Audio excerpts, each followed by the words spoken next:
அனைவருக்கும் வணக்கம். நீங்கள் நம்ம சேனலுக்கு புதுசுன்னா பக்கத்தில் இருக்கிற பெல் பட்டன் அமைத்தி சப்ஸ்கிரைப் பண்ணிக்கோங்க. தொடர்ந்து எல்லா வீடியோக்களையும் நீங்கள் பார்க்கலாம்.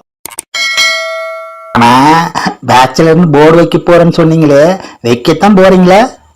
வைக்கத்தான் போகிறேன் சரோஜா, போர்டு இல்லை. அட வேற என்னது வைக்க போகிறீங்க? புது வேலைக்காரி. ஐயோ, என்ன முதலாளி இப்படி சொல்கிறீங்க? நான் உங்களை நம்பி தான் முதலாளி இருக்கேன். என்னது, என்ன நம்பியா? அட உங்க வீட்டு வேலையை நம்பி இருக்க முதலாளி. அதான பார்த்தேன். மேட்ரிமோனியில கட்டுன பணத்துக்கு இப்பதான் நமக்கு பிடிச்ச மாதிரி ஒரு பொண்ணு கிடைச்சிருக்கு. முதல்ல கல்யாணத்துக்கு போனை போடுவோம். வந்ததுமே செல்போன் மணி அடிக்குது. அட நம்ம பார்ட்டி. சொல்லு செய்து, ஒரு பொண்ணு பார்த்து முடிவு பண்ணிட்டேன். அவங்கள மீட் பண்ணணும். நான் பொண்ணு வீட்டில் பேசிட்டு உனக்கு ஃபோன் பண்ணி சொல்கிறேன்.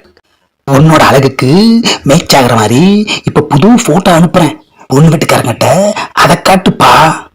காட்டிட்டா போச்சு, நீ கவலையே படாத. நான் பேசிட்டு உனக்கு கால் பண்றேன்.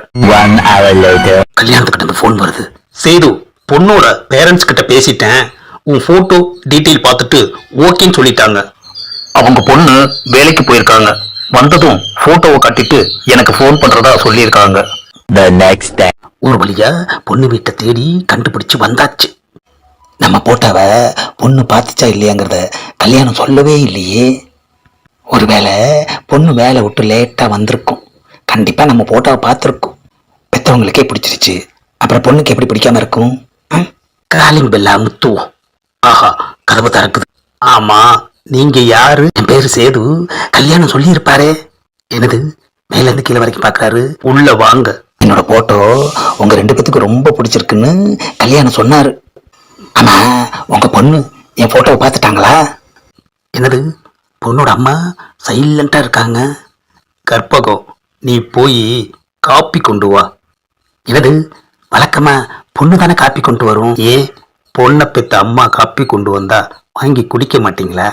சரி, புதுசா இருக்கட்டும். பொண்ணை பத்தி கல்யாணம் எதுவும் சொல்லலையா? அவர் சொன்னதாலதான் வந்திருக்கேன். அப்புறம் ஏன் பொண்ணை பார்க்கணும்னு சொல்றீங்க? பொண்ணை பார்க்க தாங்க வந்திருக்கேன். அப்போ கல்யாணம் பொண்ணை பத்தி உங்ககிட்ட சொல்லல. என்னது, இந்த நம்மளே குழப்பறான். விளையாடாம பொண்ணை கூப்பிடுங்க. கூப்பிட்டாலும் அவ வரமாட்டா. என்னது, வரமாட்டாளா? ஏன்? உன்னை பார்க்கறதுக்கு மாப்பிள்ளை வந்திருக்காருன்னு சொல்லுங்க, உடனே வருவாங்க. நான் என்னன்னு சொல்லுவேன், ஏதுன்னு சொல்லுவேன். என்ன, நான் சொன்னதை அப்படியே சொல்லுங்க. நான் என்னன்னு சொல்லுவேன், ஏதுன்னு சொல்லுவேன்.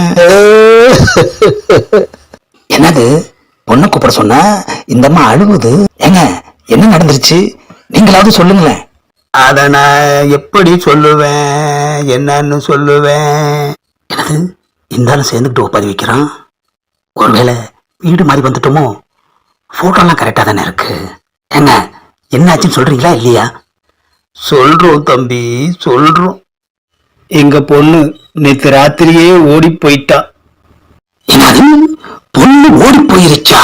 ஆஹா, ஆசையோட பொண்ணை பார்க்க ஓடுனா அவ யாரு கூடயோ ஓடி இருக்காளே ஐயா.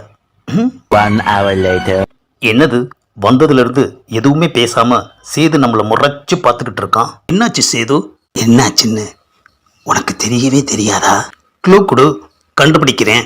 என்னது, க்ளூ கொடுக்கவா? ஆமா. நீ சொல்லி நான் பார்க்க போனேனே அந்த பொண்ணு, அது நேத்து ராத்திரியே யாரோடையோ ஓடிடுச்சான். சாரி சேது, நைட்டு 1 மணிக்கு அந்த பொண்ணுகிட்ட இருந்து ஃபோன் கால் வந்தது. 1 மணிக்கா? ஆமா சேது, அந்த பொண்ணு வேலைக்கு போயிட்டு வந்து உன்னோட போட்டோவை பார்த்துச்சான். அந்த பொண்ணு யாரோ ஒரு பையனை உயிரா விரும்புதான். என்னது, லவ் பண்றாளா? ஆமா சேத்து. ஏயா, மேட்ரிமோனியில ப்ரொஃபைல போட்டுட்டு இவங்க பாட்டுக்கு லவ் பண்ணா என்ன அர்த்தம்? இந்த லவ் இருக்கே, அது எப்போ எப்படி எங்கிருந்து வருதுன்னே சொல்ல முடியாது சேது. லவ் வந்த உடனேயே ப்ரொஃபைலை கேன்சல் பண்ண வேண்டியது தானே? பெற்றவங்களுக்கு தெரியாம லவ் பண்றவங்க எப்படி ப்ரொஃபைலை கேன்சல் பண்ண முடியும்? ஏயா, எவ்வளவு ஆசையா நான் புதுசா போட்டோலாம் எடுத்து கொடுத்தேன். பிரச்சனையே நீ புதுசா எடுத்த போட்டோ தான் சேது. என்னது, போட்டோ பிரச்சனையா? ஆமா சேது. அது மட்டும் இல்ல, அந்த பொண்ணு 2 மாசம் கழிச்சு தான் ஓடி போலான்னு முடிவெடுத்து இருந்துச்சான். உன்னோட போட்டோவை பார்த்ததுக்கு அப்புறம் தான் அந்த பொண்ணு ஓவர் நைட்ல லவரோட எஸ்கேப் ஆயிருக்கு. அவ்வளவு மோசமாவா இருக்கும் அந்த ஃபோட்டோவில்? ஏய்யா, எல்லா விவரம் தான் உனக்கு தெரிஞ்சிருக்கு. இதை முன்கூட்டியே சொல்லியிருந்தா நான் பொண்ணு பார்க்க போய் அசிங்கப்பட்டிருக்க மாட்டேனே ஐயா. விஷயத்தை காலையில் உனக்கு இன்ஃபார்ம் பண்ணணும்னு நினைச்சேன். திடீர்னு ஒரு கல்யாணம், போயிட்டு சும்மா வர முடியுமா? அதான் மொய் வச்சுட்டு பொறுமையா சாப்பிட்டுட்டு வந்தேன். சாப்பிட்டதுக்கப்புறம் விஷயத்தை உங்ககிட்ட சொல்லலாம்னு தான் இருந்தேன் சேது. ஆனால் நீ நான் சாப்பிட்ற கேப்பில் அவசரப்பட்டு பொண்ணு வீட்டுக்கு போயிருக்க. எவ்வளோ சீரியஸான மேட்ரு, அதை என்கிட்ட சொல்லாமல் பொறுமையாக சாப்பிட்டேன்னு சொல்கிறியே ஐயா. சோறுங்கிறது ரொம்ப முக்கியம் சேது. நம்ம ஆசையில் சேர்த்தவாரி இறைச்சிட்டு இப்போ சோத்தை போய் பில்டப் பண்ணுறானே ஐயா. இவன் சாப்பிட்ற கேப்பில் நாம் சந்தி சிரிச்சிட்டோம் ஐயா.